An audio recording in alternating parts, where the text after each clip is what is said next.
Salut, c'est Teddy, bienvenue dans cette nouvelle vidéo où je te partage aujourd'hui le plan exact qui m'a permis littéralement de perdre jusqu'à 22 kilos, de totalement me transformer. Donc je te partagerai exactement le plan que j'ai suivi avant, du coup pendant ma transformation, et le plan que j'utilise finalement maintenant. Quels ont été les changements entre les entraînements que je pouvais faire avant et maintenant? Qu'est-ce qui a changé concrètement dans mon quotidien? Donc on est parti, sans plus attendre, on commence par avant. Déjà, je remets un petit peu de contexte.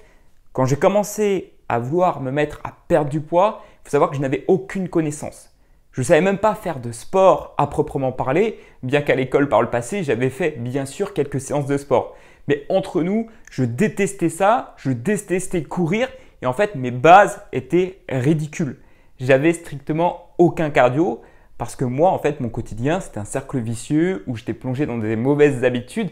Je passais H24 mon temps à jouer aux jeux vidéo. Je mangeais sur le pouce en permanence, donc de la junk food avec des aliments ultra transformés en permanence. Je dormais très peu. Donc, autant te dire que le jour où j'ai eu ce déclic de reprendre ma santé en main, ça a été assez difficile, mais aussi à la fois facile parce que finalement, j'ai directement appliqué des choses très simples, basiques, pour me permettre d'avancer. Et d'ailleurs, l'une des premières choses, et c'est vraiment celle que j'ai notée ici, donc permets-moi de revoir en même temps ce plan-là pour ne pas te dire de bêtises et être le plus simple possible envers toi. En fait, déjà, j'ai commencé par faire beaucoup de marche au quotidien.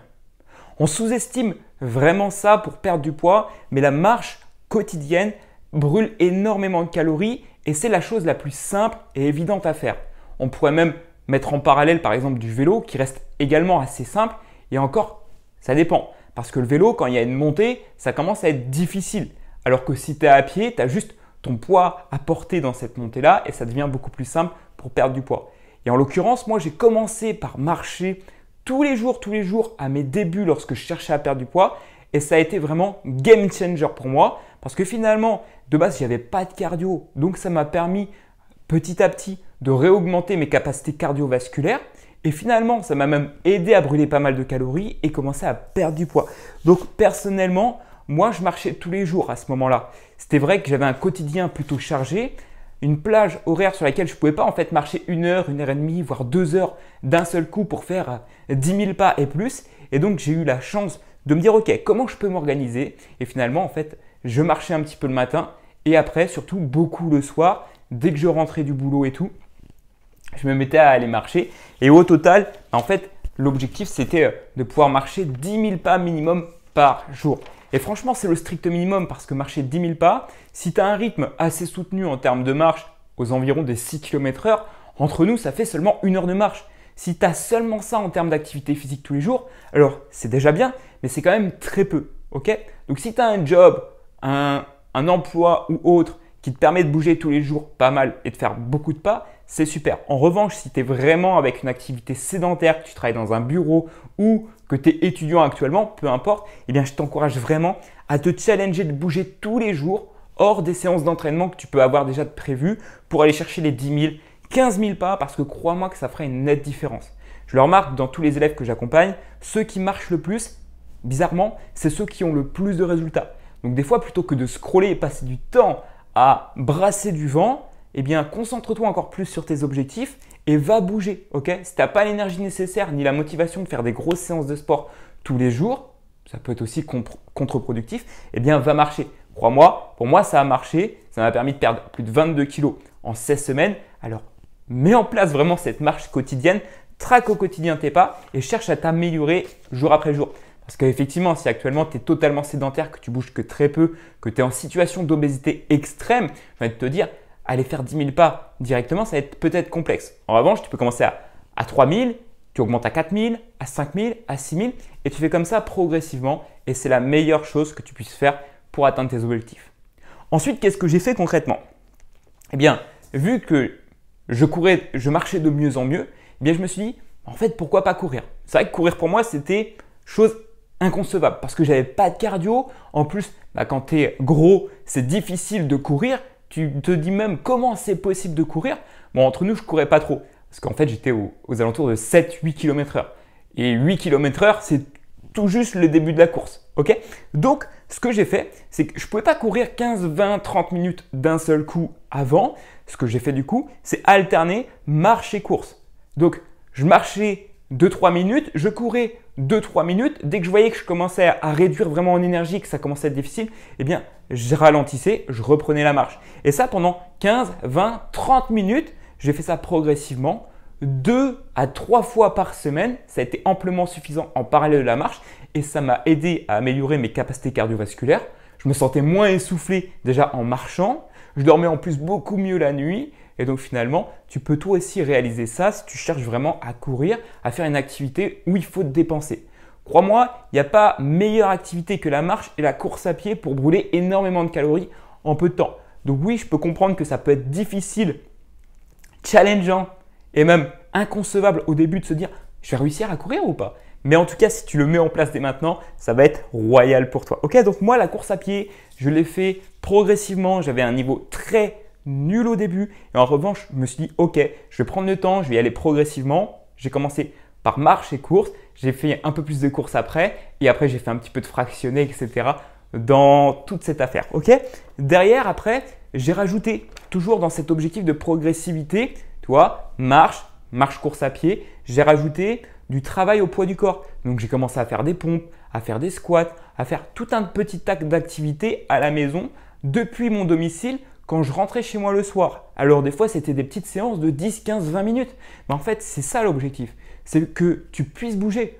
On s'en fout finalement que tu fasses 1 heure, 2 heures, 3 heures de sport par jour. C'est pas ça qui compte. Le but, c'est déjà de s'y mettre, arrêter de se trouver des excuses et surtout d'y aller tous les jours ou toutes les semaines. Ok, d'être vraiment de manière constante à suivre ton plan d'entraînement. Donc moi, j'ai fait du travail au poids du corps. Je faisais en moyenne 2 à 3 fois par semaine. En parallèle du coup, des jours où je pouvais faire un petit peu de course à pied et ou de la marche.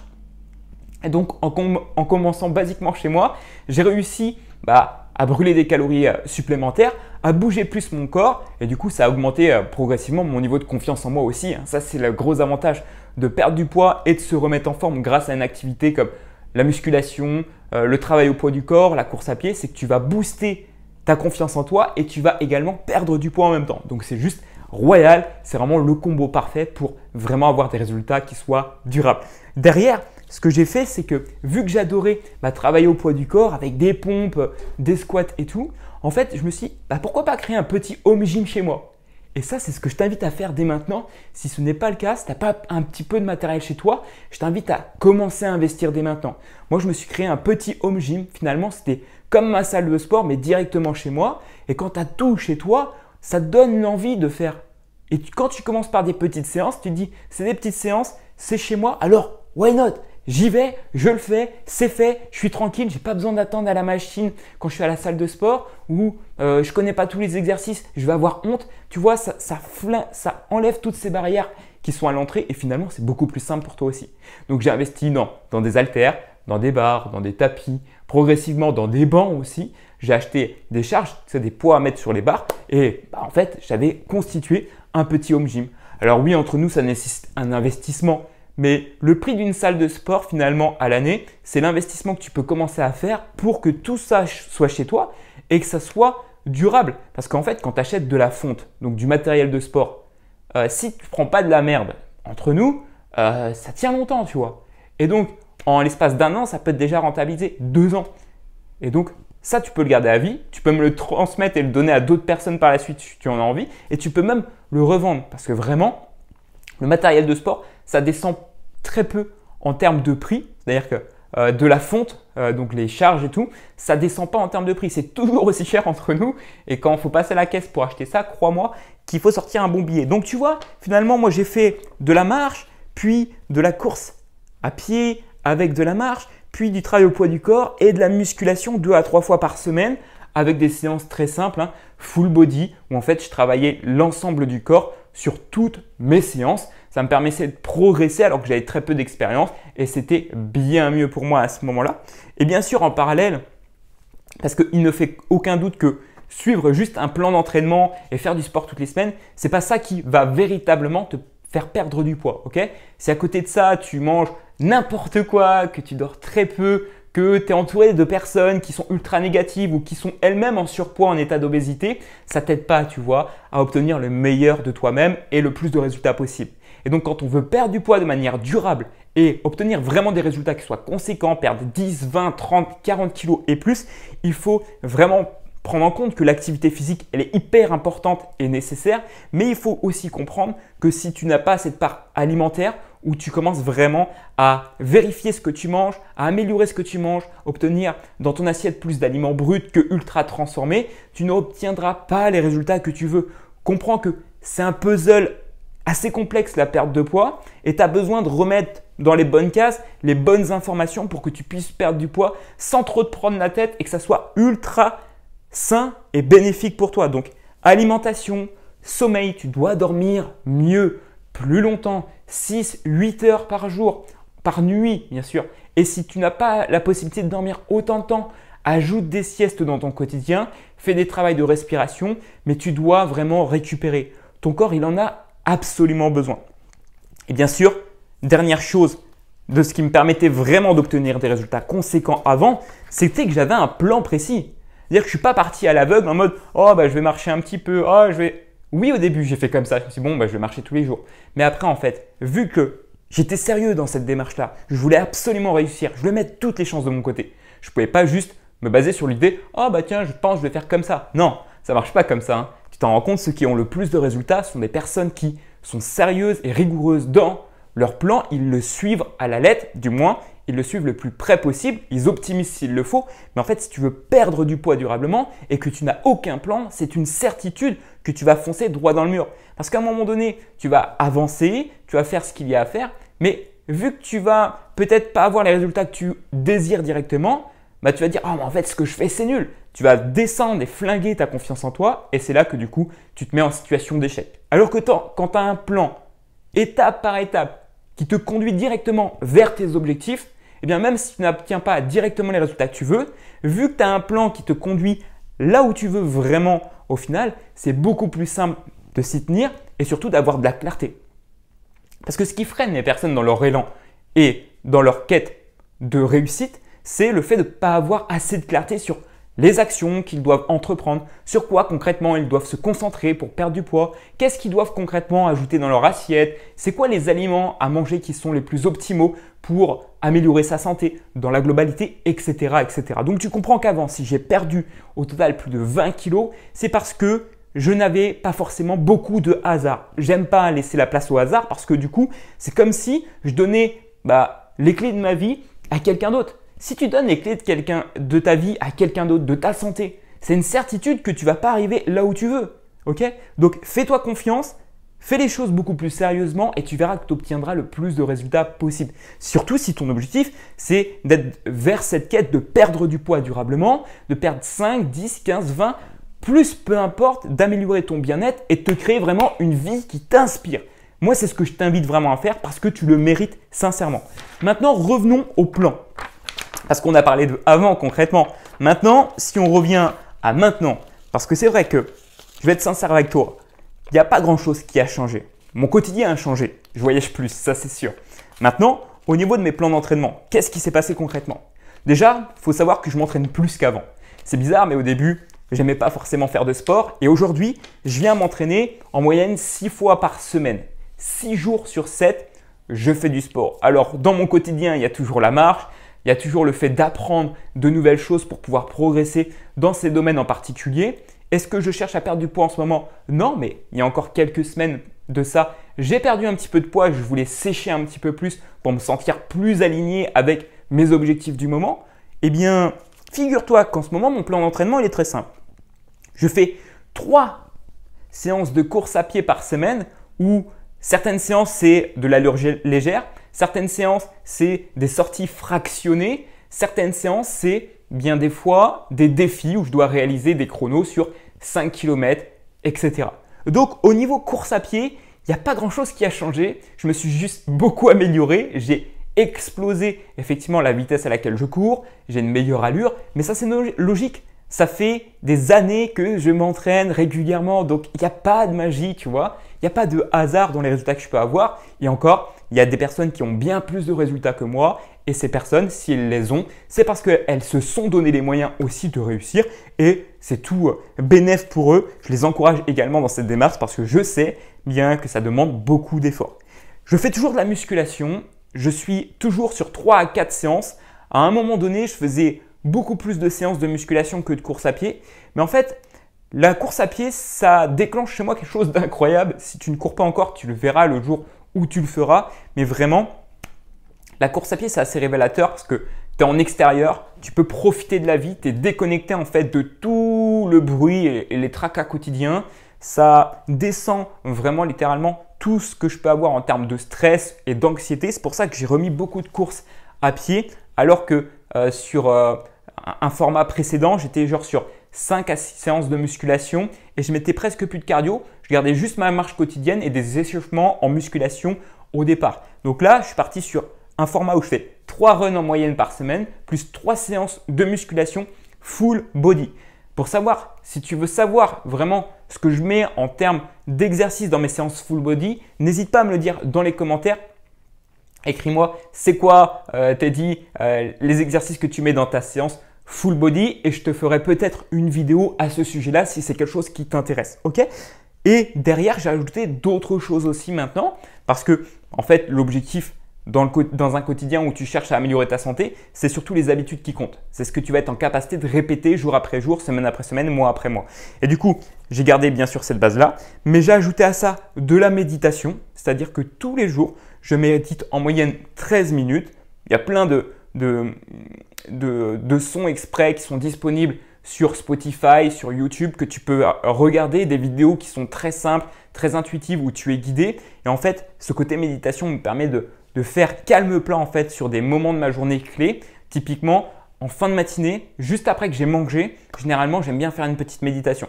Comme ça, en fait, ça me coupe la journée en deux. Tout ce que j'ai fait le matin, ça m'évite d'y repenser, ok, tous les tracas, toutes les choses qui ont été ou pas été. Ça me permet vraiment de faire reset et de repartir vraiment sur les chapeaux de roue sur le restant de ma journée. Donc la méditation, c'est pas toujours évident, je vais être sincère avec toi. Il y a des fois où j'arrive vraiment à faire une méditation tous les jours, ou généralement, je fais une méditation et quand j'ai vraiment pas l'envie sur les jours où c'est plus difficile pour moi, où je me sens plus fatigué par exemple, eh bien je fais juste une sieste normale. Mais tous les jours, depuis plus de 5 ans maintenant, je fais au minimum une sieste ou une méditation. Et mon penchant va beaucoup plus vers la méditation que la sieste parce qu'en fait, il y a quand même un travail assez conscient où l'objectif, c'est de lâcher prise et de travailler sur sa respiration. Et ça, c'est vraiment intéressant pour toutes les personnes qui veulent vraiment avoir leur capacité au maximum de concentration, descendre leur anxiété et leur stress et vraiment lâcher prise sur des choses quotidiennes qui peut-être vous bouffent la vie aujourd'hui. Donc vraiment, moi, depuis que je me suis mis à la méditation, j'ai remarqué que mon état de concentration était beaucoup plus optimal. Et c'est vrai que dans cette quête de perte de poids, si actuellement tu as tendance à scroller beaucoup sur les réseaux sociaux ou à être un petit peu éparpillé sur tes objectifs, faire de la méditation peut être une bonne source pour toi de façon à te concentrer beaucoup plus sur tes objectifs de perte de poids et obtenir du coup par la suite beaucoup plus de résultats. Alors tu peux pratiquer la méditation, on va dire une fois tous les 2 jours. Si tu le fais tous les 2 jours, ça sera game changer, c'est une certitude. Et derrière du coup, j'ai mis en place des séances d'étirement. Parce que je me suis rendu compte effectivement qu'avec les années d'entraînement, j'avais fait un petit peu de mobilité articulaire, mais très peu d'étirement. Et finalement, récemment, j'ai eu comme une sorte de blessure à l'arrière du genou où j'ai dû commencer à prendre le temps tous les jours de m'étirer les ischio-jambiers, donc l'arrière de la cuisse très concrètement. Et petit à petit, finalement, j'en ai fait une routine où maintenant, tous les matins, je me challenge de faire une routine de 10 minutes d'étirement. Et crois-moi que c'est juste incroyable. Déjà, ça fait du bien. En plus de ça, ça me permet d'être plus performant sur mes séances. Donc, tout ça, c'est ultra bénéfique et je t'invite vraiment, si toi aussi tu veux essayer de faire des séances d'étirement, tu as plein de vidéos qui sont largement disponibles sur les réseaux sociaux, sur YouTube et tout un tas de plateformes. Donc, profites-en, fais des tests comme ça. De toute façon, il faut tester. Aujourd'hui, pour la partie run, je me fais accompagner et soutenir par un expert en running qui est également l'expert qui intervient sur la formation Liberty Kilo. Donc, on accompagne des personnes à perdre du poids durablement et on fait intervenir cet expert-là qui, moi, m'accompagne, qui accompagne aussi les élèves à faire des programmations qui soient justes, efficaces, progressives et adaptées à toute personne. Et là, ce mois-ci, sur les 2 derniers mois, je suis une programmation. Elle est assez intensive, je dois te l'avouer, et ça chatouille bien. C'est assez challengeant, mais figure-toi que je suis extrêmement fier parce que le plan était progressif comme je le voulais. Et c'est ce qu'on sait faire de mieux avec l'ensemble de nos élèves, c'est de prendre le point de départ où ils sont et les faire avancer progressivement vers leur objectif et notamment la perte de poids. Pour moi, c'était plus une quête de performance, de m'améliorer sur la course à pied pour reprendre très sérieusement. Et en 2 mois, oui, ça fait mal, cette fin de préparation, mais franchement, c'est très bénéfique. Bien sûr, ce qui fait la différence entre avant et aujourd'hui, c'est l'expérience que j'ai pu acquérir au travers de mes séances d'entraînement. J'ai appris aussi à mieux connaître mon corps et mieux me connaître aussi personnellement. Et c'est la base de toute réussite personnelle, ce qui fait que je peux beaucoup plus facilement adapter l'ensemble de mes entraînements dans mon quotidien et continuer de progresser. Dis-toi que sur les 10 dernières années, le truc juste qui est incroyable à mes yeux, c'est que j'ai toujours continué et je me suis toujours amélioré. Je ne dis pas qu'il n'y a pas des moments où ça n'a pas été plus difficile. Bien au contraire, il y a bien eu des moments où ça a été beaucoup plus challengeant pour moi. Néanmoins, la chance que j'ai eue, c'est que je n'ai jamais lâché. C'est une preuve de résilience et quand tu as à un moment donné cette capacité de résilience, c'est ça qui te permet de tout réussir dans ton quotidien. C'est une certitude. Donc aujourd'hui, je suis toujours dans cette quête d'évolution et c'est ce que je t'invite dès à présent à faire. Si ton objectif, c'est la perte de poids, que tu veux te transformer durablement, réussir, te bâtir une vie qui t'inspire vraiment et peut-être enlever toutes les chaînes qui peuvent te maintenir dans la position que tu es actuellement, dans un corps que tu n'aimes pas, eh bien, je t'invite vraiment à reprendre le contrôle dès maintenant. Parce que finalement, c'est qu'une question de choix. Aujourd'hui, tu as le choix de vivre dans un corps qui te plaît ou qui ne te plaît pas. La différence entre les deux, c'est les efforts et les sacrifices que tu vas devoir faire. Mais bon, qu'est-ce qui est le plus dur? De vivre dans un corps toute sa vie qu'on n'aime pas, qui finalement est à la traîne ou finalement commencer à faire des efforts qui deviendront des habitudes. Donc, ça ne sera pas beaucoup plus difficile que la vie que tu as actuellement et qui en fait te permettront littéralement de vivre une vie qui t'inspire vraiment, de te sentir à l'aise dans ton corps, dans tes vêtements, de te regarder avec confiance, d'attirer à toi des personnes comme des aimants et finalement réussir à avoir le corps de tes rêves. C'est possible pour toi, ça a été possible pour moi. Donc la différence entre toi et moi, c'est que tu dois commencer dès maintenant et arrêter de perdre du temps à chercher les meilleures astuces pour perdre du poids. Le tout, c'est vraiment de s'y mettre, de passer à l'action. Alors je compte sur toi, c'est à toi de jouer maintenant. Pense à t'abonner si ce n'est pas déjà fait, ça me fera vraiment plaisir et en plus de ça, ça te permettra d'éviter de louper les prochaines vidéos. On se dit à très vite, c'était Teddy. Let's go!